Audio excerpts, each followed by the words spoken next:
mentioned that you met Michael Jackson in 2009. Yeah. If I had not met him after the Oscars, I would have fainted maybe. He also mentioned that maybe he'd like to collaborate with you. Yes. So he said we should do the next We Are the World. Like an anthem is needed as well right now. I don't know whether the anthem people are ready to listen to anything. We just have to pray for peace. Politics separates people sometimes. I think art unites. What's the importance of upgrading anything yourself as an artist? You get too comfortable painting with the right hand, try the left hand. Now Punjab, Diljit is singing this in arenas all across the world.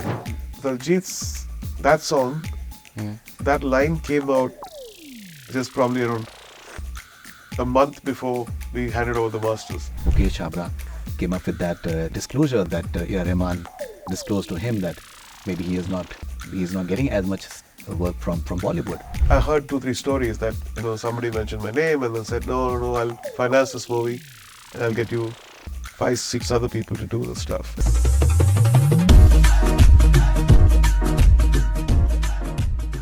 Hey, this is A.R. Rahman. You're watching Connect Cine with Faridun. Stay connected.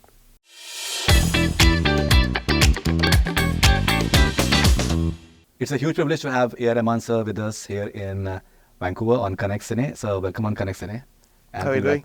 I'm doing excellent. How are you doing? I heard you moved here, right? Yes, sir. How was the place? It's amazing. It's absolutely beautiful.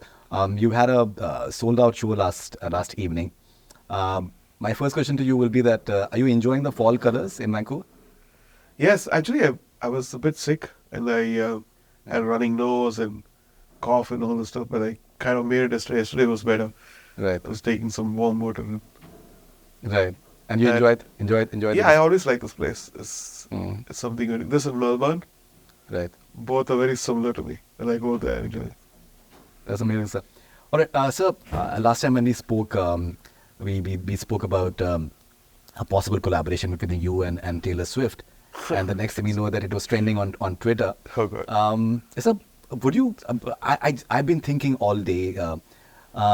I would love it if you could possibly collaborate with maybe Billie Eilish. Billie Eilish, yeah. I think right now, because mostly I do movies, movie soundtracks. Right. The band, the Meta band, which I formed, The Secret Mountain. Right. For that, I think maybe we have a lot of, because most of the songs are in English in that one. Right. We are doing the album, maybe the band might collaborate with them. Yeah, I think that will be beautiful because I think the musical sensibilities in many ways I think they match. The melody I think is. I think Billie Eilish is, as an artist, you see that she's a very old soul. Right. And the things that she picks up, it doesn't come easily for any young kid. You know that she's grown up with wisdom. Right. And the choice of words and the things she attempts is really, there's something switched on. Right. Fantastic. Okay, and sir, I was just watching one of your interviews and you mentioned that you met Michael Jackson in 2009. Yeah. That must have been, I think, quite an experience. Maybe one of the best experiences of your musical career. Actually, yes. But if I had not met him after the Oscars, I would have fainted maybe. But I was in such a high, the whole world, India, and you saw all the press and everything. I met him a day after that. So I could keep up okay, I also got an Oscar, 2 Oscars. Yeah. I'm meeting Michael Jackson. So he was, I think he is one of the artists, even now, is unparalleled. Right. His vision for music, his voice, his dance, all in one. Right. People have, one part of him, but not all together like how visionary, kind person who took, kids loved him. At that point, I just remember the charity aspect of his thing, giving back to the society. And so meeting him was, and strangely, he had followed what I've been doing. He talked about, J.O. and the cause. I think people have talked about me to him. Right. And so it was a mutual conversation. It actually ended because I had to go. Otherwise, we were just there hanging out for like 2-3 hours. Right. And he also mentioned that maybe he'd like to collaborate with you. Yes. So he said, these are his words. Like, we should do the next We Are the World. That's what he said. Right. And then when I went back, Mr. Shankar was doing Endiran. Right. right? The Robot, Mm. part one. Right. And he said, "Oh, you met Michael Jackson. Why don't you guys do a song together?" Right. And I called him the next day. He picked up the phone. Yeah, whatever you say. So we met him again, and he was getting ready for his tour. Yeah, and then this happened. So So, and then like, yeah, 5 months later. I think. passed away. Right. Okay. And so in the last interview, we spoke about We Are the World and the sort of world that we live in. Maybe like an anthem is needed as well right now. I think the world. I don't know whether the anthem people are ready to listen to anything. Mm. I think we just have to pray for peace. We just have to pray for peace, and it's a very strange world, strange situation. We all know that, but I think we have to try and shine bright now. We have to. Music has to shine bright. Art has to shine bright, and because these are the things which bridges people. You know, Right. politics separates people sometimes. Mm-hmm. I think art unites. Right. What is the role of art according to you in such times? As a composer, I think when I started, it was to give something new, and whatever I learned, I wanted to present it in a way, and my vision was to how to elevate film music or the music which I was doing to a better quality of recording or production or lyrics. So my main motive was to see whether we can people listen to our music from different countries, because Right. I used to listen to music of different countries. So Mhm. vice versa should happen, and it kind of happened. Right. And then September 11th happened. Right. And then I realized, and by then I was like, this is enough, I've done enough music, 10 years. And the new reason for doing music, the motivation for music changed. That why can't music be a bridge? No, why can't? And then it became, 10 years later, it became like, why can't we educate and nurture a younger generation? So it shifted from 10 years to 10 years to 10 years. Fantastic. Yeah. So talking about Michael Jackson, Quincy Jones had a very important role in his career. And that Quincy Jones has come to our place in LA. Oh, that's amazing. That's Yeah, amazing. he's a lovely person. Absolutely. And when he produced Bad, I think he was in his late 50s, but I think the music, it was so vibrant. The music production was absolutely very, very vibrant. How do you look at the contribution of maybe someone like Quincy Jones in say Michael Jackson's career as well as the world music? Because maybe the best work of Michael Jackson was with Quincy Jones. I think what happens is when you have the vibrancy and you have experience and wisdom combined, Right. then there's magic. And then they're all not in a conflict. Right. I think that's the time when there's a lot of respect between both Quincy and Michael Jackson. Right. And sometimes you outgrow and you want to do something else. Nothing wrong with it. You just outgrow, you want to do something else. But at that point when both of them collaborated, it was definitely phenomenal. Right. And so many of your fans would want to know that when is it that we're going to have the next Grammy and Oscar from A.R. Rahman, sir? My intention was not to win anymore, but it could be. Like we're submitting from now, since I'm doing the Meta Band, the music of the Meta Band, Right. and because there's so much of tick box you have to, like the Goat Life, Mhm. which I did for Blessy. We released 4 tracks, and because it was 1 minute less or something, it didn't qualify for the Grammy entry. Oh, shit. Yeah, so that could have, because people love the soundtrack of that one. And I don't think I put PS1 and PS2 into the list last year and the previous year. Don't think they entered that one. Right. But it all depends on its kind of things coming together. Absolutely. Yeah. As a, what's the importance of upgrading anything yourself as an artist, and what's the importance of excellence as far as you're concerned? Upgrading is like, I always put myself as a listener. Mm-hmm. And even sometimes, you just listen to the same thing. Even if it's the best, it gets boring. So you need to change your whole thing. Sometimes you just do completely opposite. like there was a famous quote, I don't know by whom. They said, if you get too comfortable, painting with the right hand, try the left hand. Wow. Just makes you uncomfortable, and something else would come. Yeah. So I believe that stuff. Sometimes I compose on the keyboard, sometimes just on the rhythm track, sometimes just on the vocal. So it's not the same way. There's no same tradition of doing the same thing. It changes. Right. And I was watching one of your earlier interviews, and you mentioned that when Roja came out, you felt that maybe this is your last film because you had been doing programming for many movies many years before that as well. And you were completely just, I think, saturated in terms of being in the recording studios. Where does that excitement come in you in terms of just keep on creating something new? I think working with new directors sometimes, and I first asked them when they come to me, I said, why are you here? Okay. And because I like this, I like this, I like this.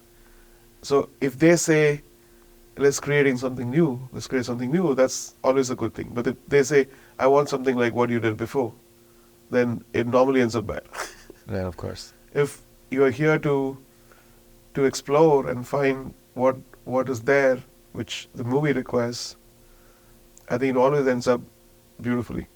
It ends up in something which people love. Even now, recently. You're If right. they come and know, I want you to do what you did in the 91, 92, 93, it doesn't go. Because the people have changed, the sensibilities have changed. Right. And the photographic memory of the music which you have at that point of time, what people have lived their lives when they were young, or, the innocence of their minds, that's changed. Mm. So, the music I do is what I would like to do. From the beginning, the same thing. What do I want to listen to myself now? Yeah. How much have I evolved, and how much have to unlearn sometimes, and learn sometimes. Right. And the newer lot of singers, lyricists, directors, they inspire a lot. And Right. So I look at their eyes and I can see what is necessary, right? So You're right. So you've in a way also maybe unconsciously mastered the art of having hook lines as far as your song is concerned, be it Chaiya Chaiya, be it Jai Ho, be it Urvashi Urvashi, many more which have been which have been there. Have there been any occasions when music directors, film directors have come up and requested that that we need that hook line. Chaiya Chaiya hook line sort of hook line? No, yeah. So that part of me got developed because of the jingles. Okay. 89 when, because the jingles were like 20, 30 seconds and you need to grab them. And so it was always like, what is the hook? What are people going to sing back? So this is the common brief by every agency which used to come Right. that time, like 3-4 years when I was in jingles. And that's a good thing to adapt in movies, right? So I said, why can't we take that and expand it more? So that's how, that hook came in, or Hum Amar, Mustafa, Right. even now Parmasundari Of course. and Sandak and Right. little. Right. So many of Just them. got- So many of them actually. But because And I think Main Hoon Punjab. Main Hoon Punjab. So it's also the repetition actually subliminally, subconsciously becomes a earworm sometimes. Sometimes it becomes irritating. Right. So you have to find what is irritating, what is a earworm. And sometimes you keep listening to it, you feel like, it's so annoying. Let me not listen to it. We'll repeat it so many times. Right. So it's finding the thin line, splitting the difference. Right. Okay. So many a times people have this notion that you have this very shy personality, and you've had some of the biggest dance numbers to your credit, and they are like naughty in terms of even the music arrangements the way it is. Where does that element of fun come in, A.R. Rahman? I'm shy because I think born maybe because of the way I grew up with sisters and fatherless. Maybe because of that, because there's no common celebration in my house. It was always constant to challenge, um, to come up with solutions for many things, Right. right? So there was no, okay, now Saturday, Sunday, we're going to go outing, we're going for a movie, because you're in a movie already, Of course. movie industry. Right. So maybe because of that. And but when you take a role of a composer, you're an entertainer. Really. You're playing, you're actually acting different emotions within you. It could be a person who's lamenting, who's singing a lullaby, who's dancing, Right. right? Absolutely. Who's singing a rebellious song. You're playing multiple part of composition. So you need to literally be that person to compose. Right. Absolutely. Imagine that person. Right. So we're talking about Meow Punjab. Diljit is singing this in arenas all across the world. How do you look at the fantastic response that this song gets all across? I personally think it was a great experience working with Diljit and Imtiaz Ali, Shad Kamal, Mohit Chauhan. And because I've never done a movie like this, Mm-hmm. I always wanted to do Punjabi and Punjabi album because of the potency of the language Right. and because of my influence with Nusrat's subs, Qawwalis and stuff. And I always believe that the Punjabi music is more than Bhangra. Right. You know, sometimes you just see people see that Punjabi music is just Bhangra music, but then nowadays kids are doing some really cool stuff. You know, Right. they're producing it. But I feel there's much more to Punjabi music, and the reason Chamkila worked out is we sat in a room and we wanted to do something, have the core elements of Punjabi music and take it much more further Right. because of the movie requirements, Right. more like a musical. Right. And Daljit's, that song, Mm. that line came out just probably around a month before we handed over the masters. Oh, The memo, because it never existed before. Suddenly Imtiaz came up with the line, can we have this line? So it's a great idea. It gives a significance and an identity to the song. Right. Well, I think this personification is so Yeah. beautiful. So you've collaborated with, say, you done Punjabi music. You've obviously from Tamil, so you've been part of some amazing South Indian language films as well, and Bollywood as well, and English, Chinese. Chinese, and Parsi. I'm sure so many more that I'm not aware of. So my question to you is that, as we discussed in the beginning, we live in a world where there's so many divisions in terms of that we belong here, the boundaries are being demarcated, and an artist comes up and he's composing songs in various languages, cultures, traditions, and just completely respecting that. How important is it for you as an artist to just communicate that element of unity through your art in this manner? All of us have, we live in an age where there's something from each country.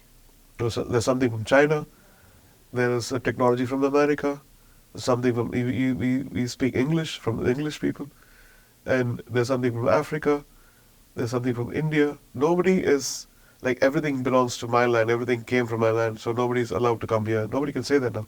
We all belonged everywhere. Our ideas are passed over.